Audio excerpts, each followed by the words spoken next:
Welcome my YouTube channel. आज की class में हम लेवल ऑफ प्रिवेंशन के बारे में बातें करेंगे। लेवल ऑफ प्रिवेंशन को हम कॉन्सेप्ट ऑफ प्रिवेंशन भी कहते हैं और इसका मुख्य उद्देश्य होता है कि हेल्थ को प्रमोट करना, प्रिजर्व करना और रिस्टोर करना। और साथ ही साथ अगर कोई भी पर्सन किसी भी डिजीज़ से सफ़र कर रहा है या डिस्ट्रेस से सफ़र कर रहा है तो उसको कम करना। इसके टाइप के बारे में हम बात करें, इसके 4 टाइप होते हैं: primordial prevention, primary prevention, secondary prevention और टर्शरी प्रिवेंशन। प्राइमोर्डियल प्रिवेंशन में कि रिस्क फैक्टर एब्सेंट होते हैं और रिस्क फैक्टर को डेवलप होने के पहले ही रोकना होता है। अब इसको रोकने के लिए मोड ऑफ इंटरवेंशन कौन-कौन से इंटरवेंशन हैं? 2 इंटरवेंशन हैं। पहला है इंडिविजुअल एजुकेशन और दूसरा मास एजुकेशन। इंडिविजुअल एजुकेशन का मतलब क्या होगा कि किसी एक व्यक्ति को हेल्थ से संबंधित एजुकेशन देना, यानी कि पार्टिकुलर पर्सन को हेल्थ एजुकेशन देना है। और दूसरा क्या है कि अगर 10 लोग हैं, 20 लोग हैं, मीन्स कि लार्ज ग्रुप को अगर हम एजुकेशन दे रहे हैं, वो मास एजुकेशन में आएँगे। जैसे टीवी हो गया, रेडियो के द्वारा और टीवी के द्वारा हम एजुकेट करते हैं। ऐड टीवी पे जो ऐड आते हैं related to smoking which cause cancer, ये मास एजुकेशन के अंदर आएँगे। और इसका एग्ज़ाम्पल क्या है कि पानी को एक जगह इकट्ठा होने से रोकना। ये प्राइमोर्डियल का एग्ज़ाम्पल है कि पानी को एक जगह इकट्ठा होने से रोकना है। क्यों रोकना है? क्योंकि अगर पानी इकट्ठा हो रहा है तो उसमें मॉस्किटोज़ पनपेंगे और मॉस्किटोज़ अगर पनपेंगे तो मलेरिया होने की संभावना ज़्यादा रहती है। इस वजह से पानी को इकट्ठा होने से रोकना है। लाइफ़ मॉडिफ़िकेशन है। लाइफ़ मॉडिफ़िकेशन अगर कोई भी पर्सन स्मोकिंग कर रहा है या अल्कोहल कंज़्यूम कर रहा है तो उसको अवॉइड करना है और पर्सनल हाइजीन मेंटेन करना है। साथ ही साथ जो एनवायरनमेंट है जहाँ पे वो रहता है उसको क्लीन करना है, सैनिटेशन साफ-सफाई करना है। और बात करें कि प्राइमरी प्रिवेंशन की, प्राइमरी प्रिवेंशन में क्या हो रहा है कि रिस्क फैक्टर प्रेज़ेंट होते हैं।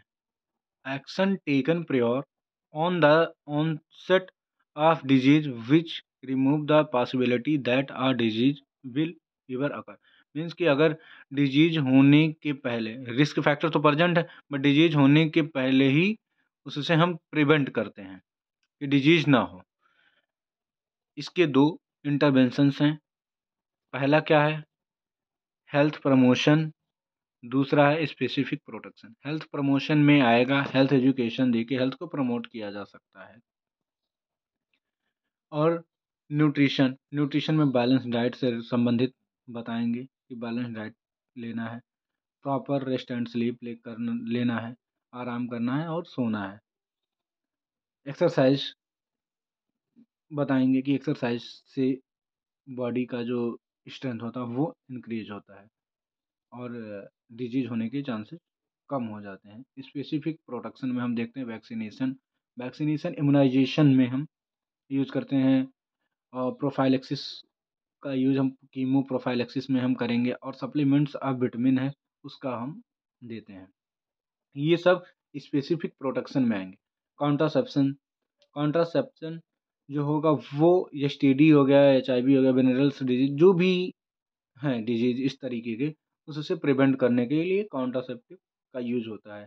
मॉस्किटोज़ नेट का यूज़ करेंगे और मॉस्किटोज़ रिपेलेंट क्रीम जो आते हैं टॉपिकल एडमिनिस्टर करेंगे जो हम स्किन पे लगाते हैं ताकि मॉस्किटोज़ ना लगें। इससे हम ये आएगा स्पेसिफिक प्रोटेक्शन में।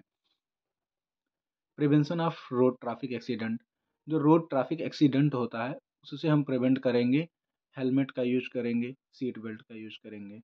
कंट्रोल ऑफ एनवायरमेंटल हैज़ार्ड, और एनवायरमेंटल हैज़ार्ड को हम कंट्रोल करेंगे जिसमें एयर पॉल्यूशन आता है। क्वारंटाइन, क्वारंटाइन हम किसी भी पर्सन को क्वारंटाइन करेंगे ताकि डिजीज़ ना हो। हैंड वॉशिंग करेंगे, हैंड वॉशिंग में क्रॉस इन्फेक्शंस को कंट्रोल करने के लिए हम हैंड वॉशिंग यूज़ करते हैं। सेकेंडरी प्रिवेंशन, सेकेंडरी प्रिवेंशन क्या होता है कि डिजीज़ हो गया है, अर्ली स्टेज है, डिजीज़ का इनिशियल स्टेज है जिसमें हम अर्ली डायग्नोसिस करते हैं और ट्रीटमेंट करते हैं।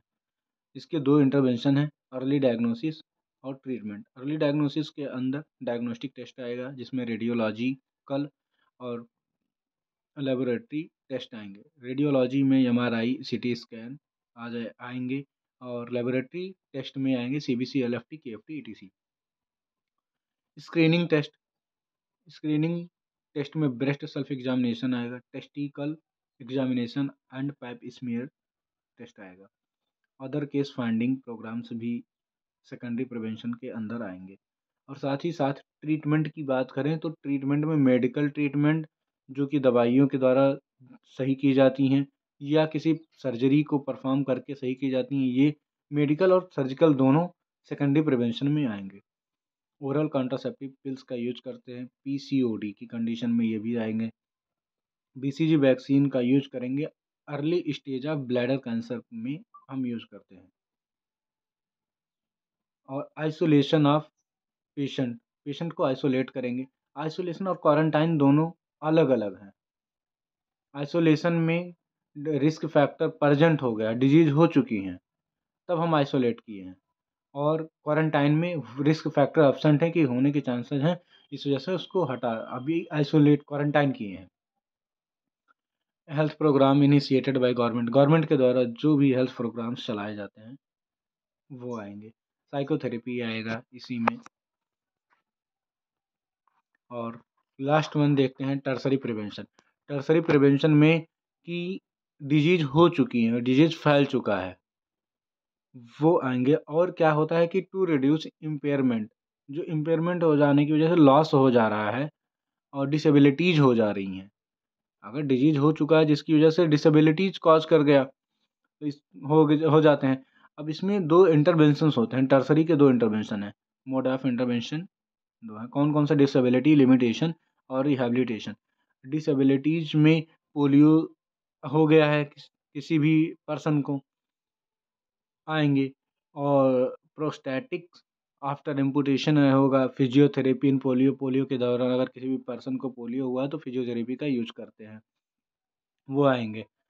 उसके बाद रिहैबिलिटेशन में कि डिजीज़ होने के पहले जिस तरीके से उसकी लाइफ़स्टाइल थी, नॉर्मल लाइफ़ था, उस लाइफ़ में हम उसको चेंज करेंगे।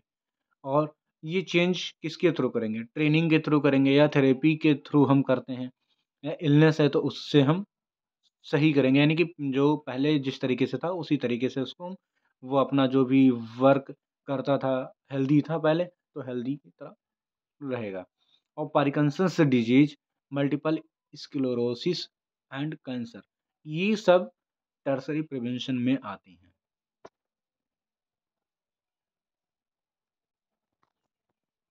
आई होप कि आप सबको ये क्लास समझ में आया होगा।